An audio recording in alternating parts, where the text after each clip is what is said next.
चंडीगढ़ प्रदेश Congress committee के अध्यक्ष NSU के समय में मेरे साथी रहे लकी जी का तहे दिल से धन्यवाद करती हूँ।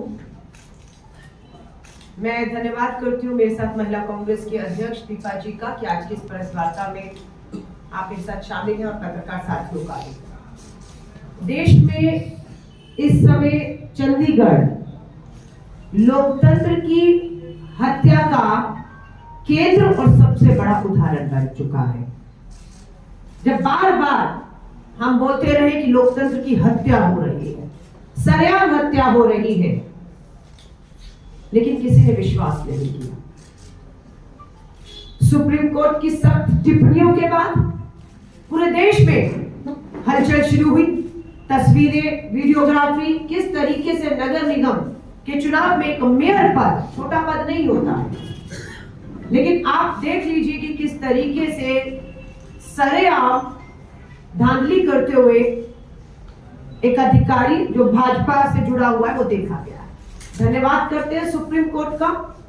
इस तानाशाह अलोकतांत्रिक लोकतंत्र की हत्यारी सरकार जो दिल्ली में बैठी हुई अपनी उंगलियों पर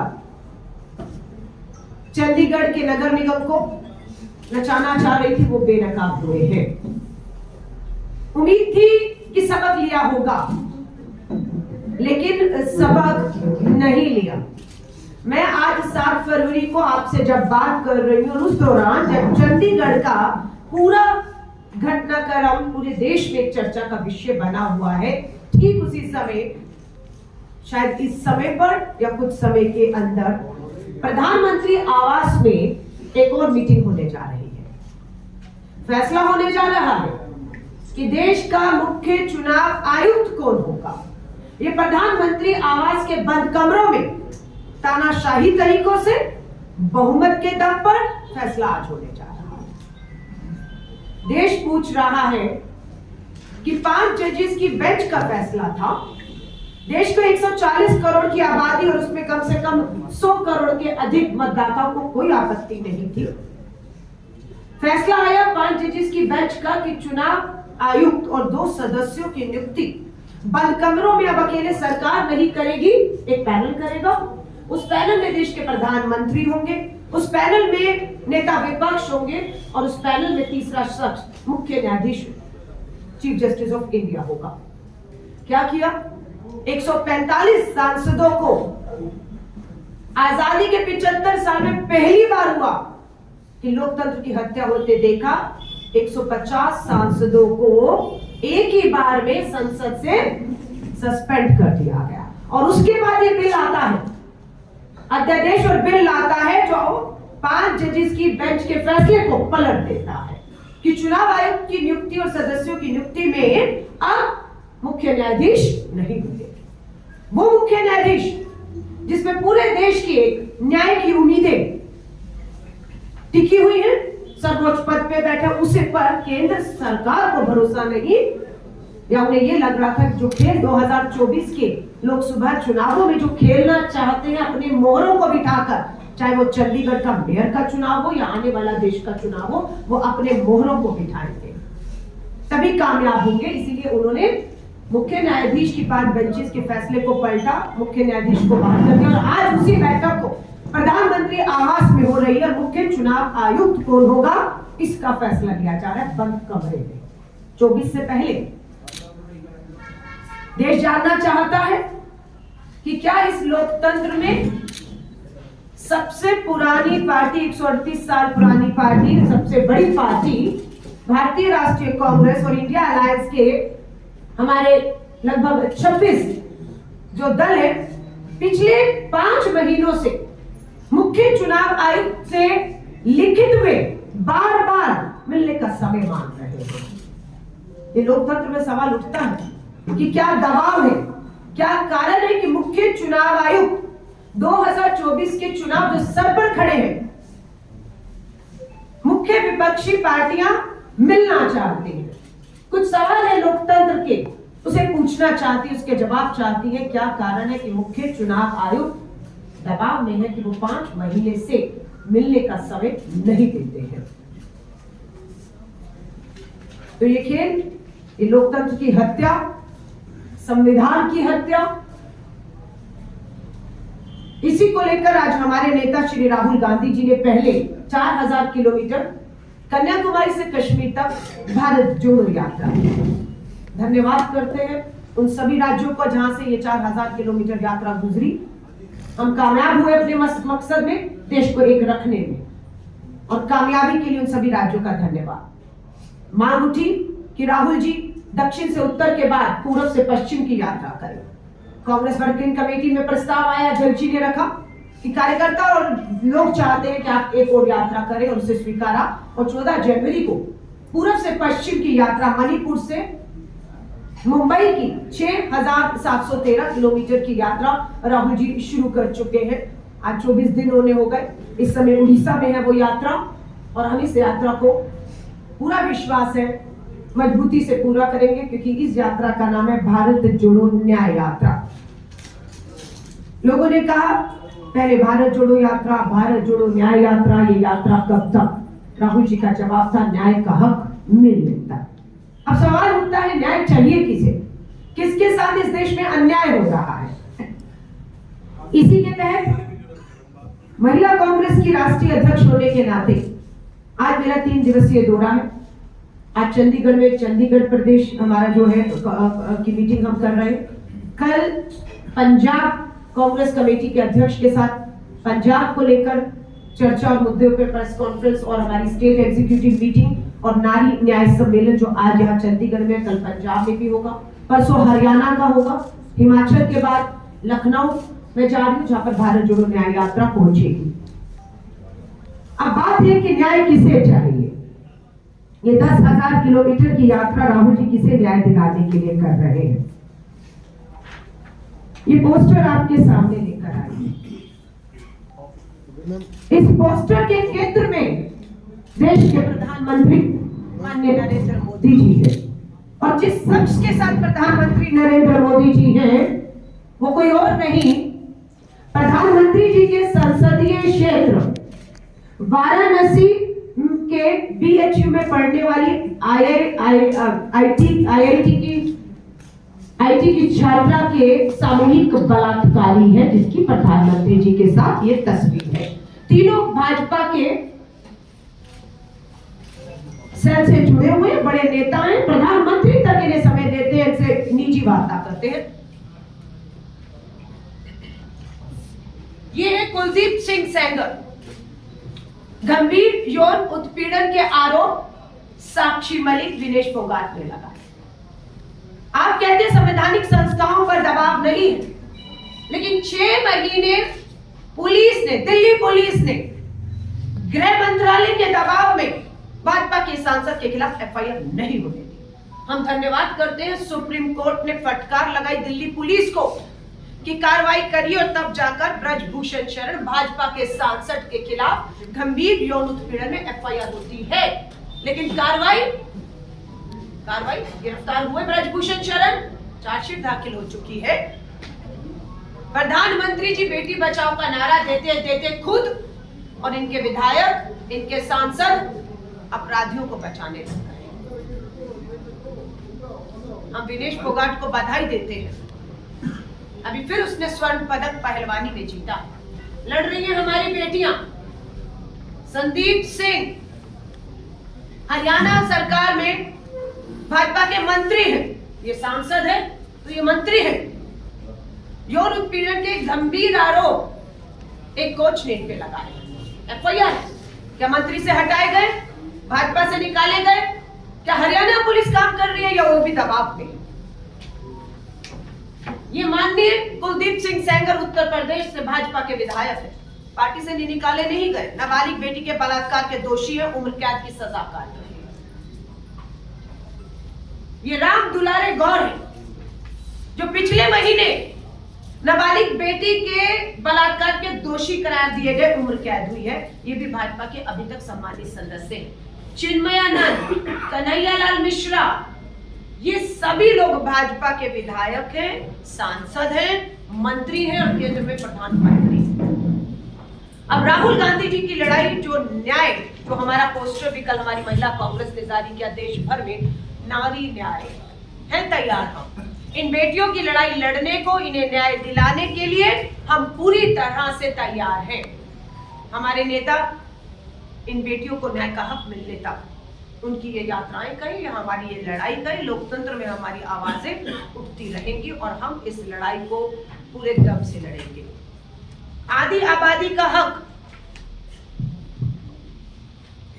33% महिला आरक्षण कानून, लंबे इंतजार के बाद कानून पारित हो गया।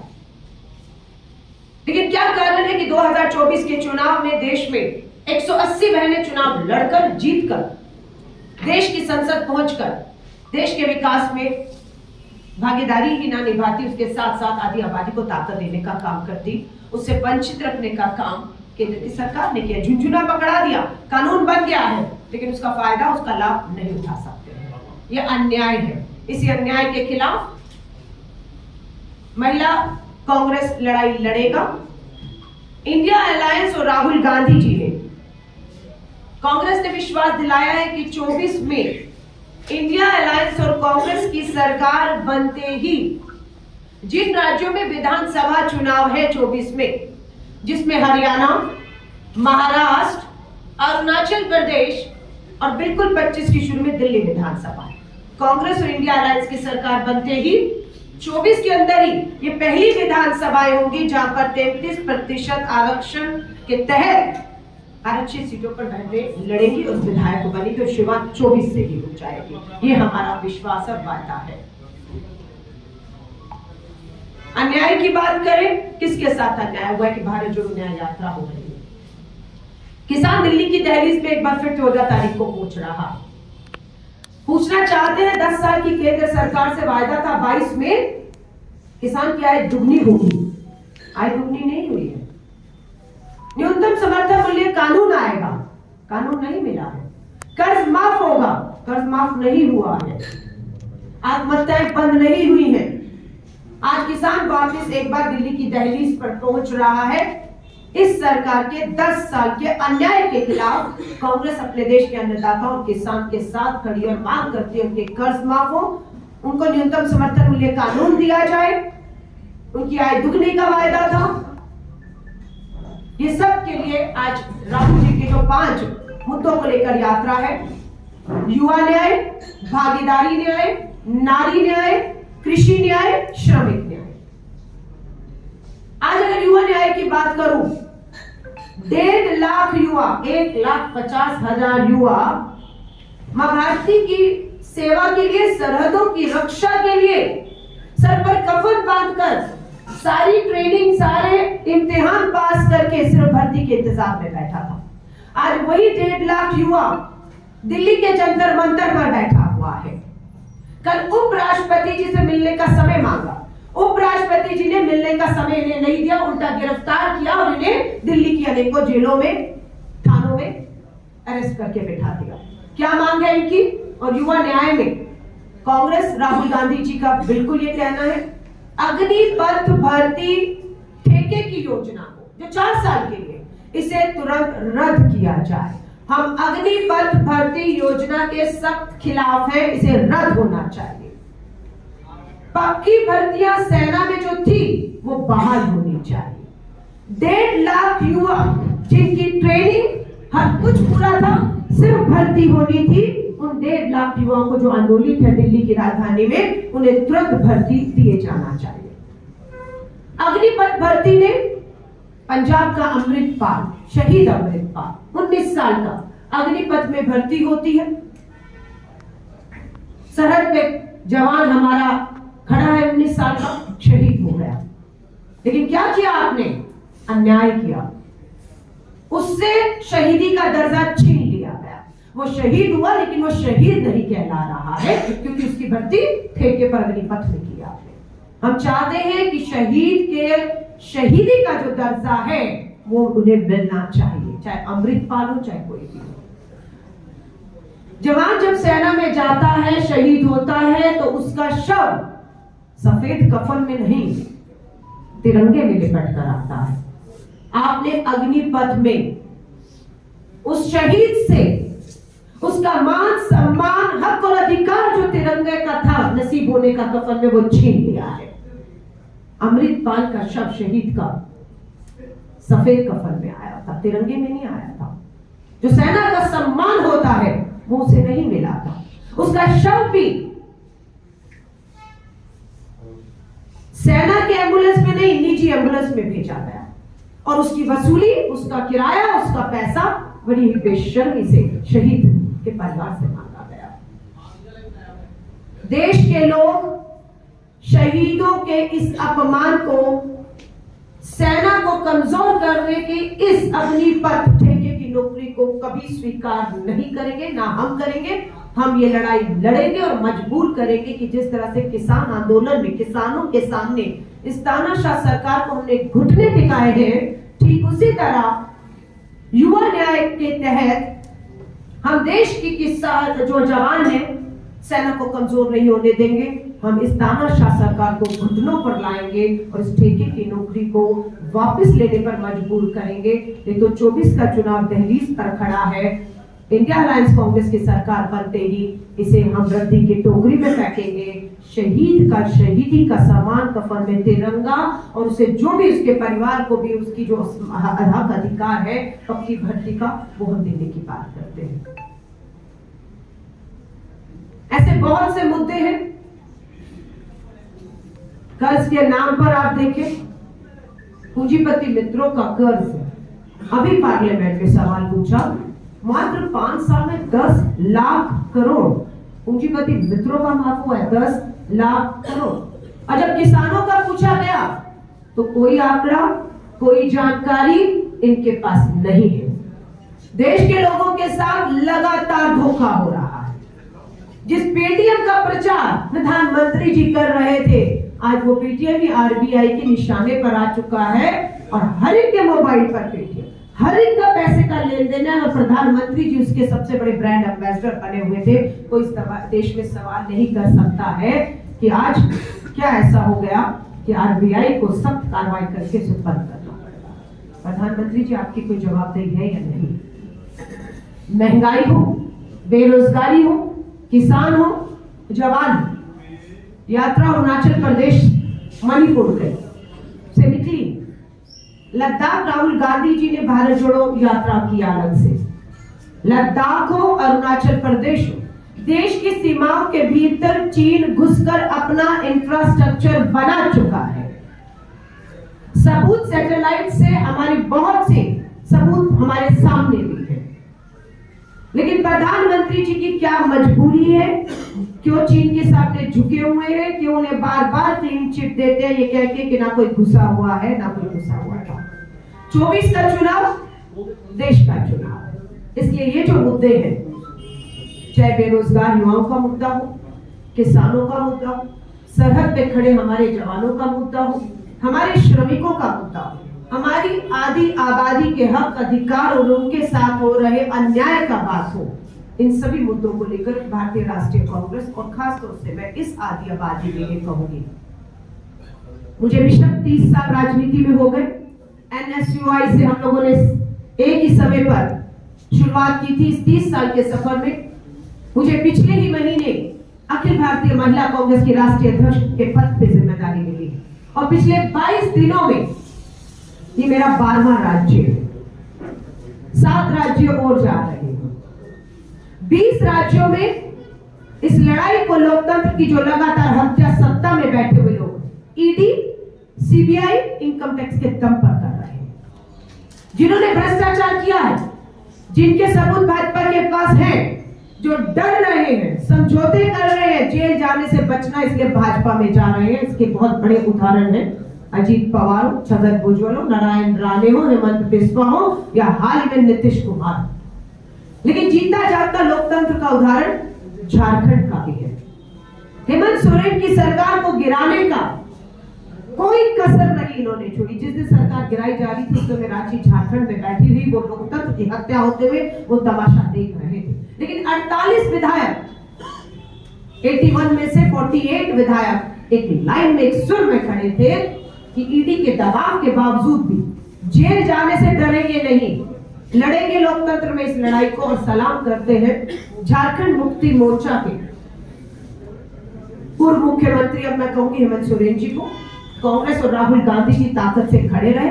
हमने अपना पूर्ण बहुमत साबित किया और वहां पर हमारी सरकार, लोकतांत्रिक सरकार को जो गिराने की कोशिश थी उसमें विफल हुई भाजपा ओंधे मुंह आकर के। और हम वहां पर अपनी सरकार को, क्योंकि इससे पहले आपने देखा कर्नाटका, राजस्थान, मध्य प्रदेश, कितने राज्यों में जहां ये चुनाव नहीं जीत पाए वहां लोकतंत्र की सत्ता, धन, बल, संवैधानिक संस्थाओं के दम पर किस तरीके से हत्या करके स्थिर सरकारों को गिराना का काम इन्होंने किया। अब हम जल्द उम्मीद कर रहे हैं, हमारा निवेदन भी है सुप्रीम कोर्ट से, न्याय की आखिरी उम्मीद सबकी अब सुप्रीम कोर्ट पे अड़ गई है।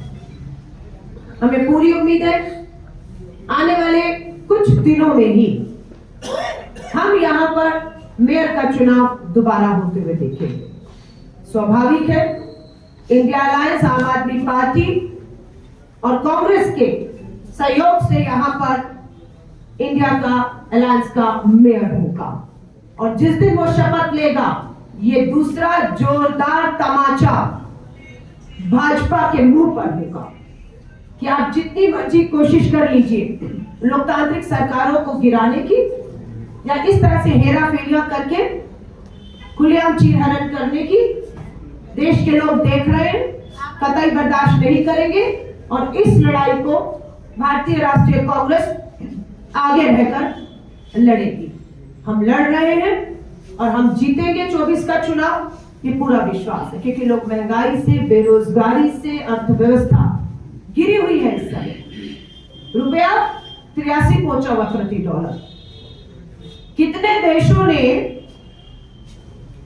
भारत को तेल आयात इंडियन रुपीस में करने से इनकार कर दिया कि हम आपको कच्चा तेल देंगे, कीमतें अंतरराष्ट्रीय बाजार में गिरी पड़ी है, लेकिन हम रुपए पे नहीं देंगे, क्योंकि रुपए की साख जो मनमोहन सिंह जी के टाइम पर कहते थे 45 रुपए थी, तो मोदी जी कहते थे जब रुपए की साख गिरती है तो प्रधानमंत्री जी आपकी साख गिरती है, देश की साख गिरती है। आज वही 83 रुपीस प्रति डॉलर हुआ है और हमारा रुपया लेकर कोई भी हमें अपनी चीज देने को तैयार नहीं है। ये है रुपए की हालत इस अर्थव्यवस्था में हो गई।